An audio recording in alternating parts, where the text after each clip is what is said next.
ঈদের আগেই মসজিদের ইমাম, মুয়াজ্জিন ও খতিবদের জন্য সম্মানী ভাতা চালুর ঘোষণা দিয়েছে তারেক রহমান নেতৃত্বাধীন সরকার। নির্বাচনী প্রতিশ্রুতি বাস্তবায়নের অংশ হিসেবে কয়েকটি এলাকায় প্রাথমিকভাবে এই কার্যক্রম শুরু হতে যাচ্ছে। শনিবার দুপুরে তেজগাঁও প্রধানমন্ত্রীর কার্যালয় প্রাঙ্গণে সাংবাদিকদের সঙ্গে কথা বলেন প্রধানমন্ত্রীর উপদেষ্টা মাহাদি আমিন। পাশে ছিলেন স্থানীয় সরকার ও সমবায় প্রতিমন্ত্রী শাহে আলম। মাহাদি আমিন জানান, নির্বাচনের আগে বিএনপির অন্যতম অঙ্গীকার ছিল ধর্মীয় নেতাদের জন্য সম্মানী ভাতা চালু করা। ক্ষমতায় এসে সেই প্রতিশ্রুতির বাস্তবায়ন শুরু হচ্ছে। প্রথম ধাপে সীমিত পরিসরে চালু হবে, পরে ধাপে ধাপে সারা দেশে বিস্তৃত করা হবে।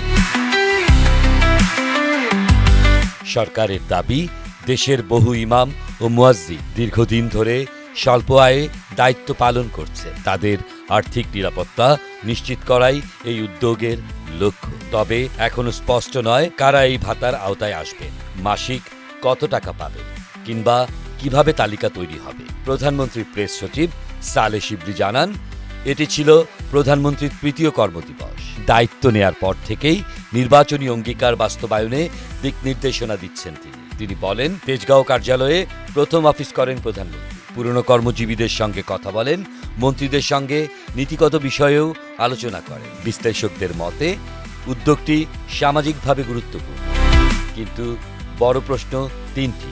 ১. সঠিক তালিকা প্রণয়ন কিভাবে হবে? ২. অর্থায়নের উৎস কি? আর ৩. নিয়মিত ভাতা প্রদান কতটা নিশ্চিত করা যাবে?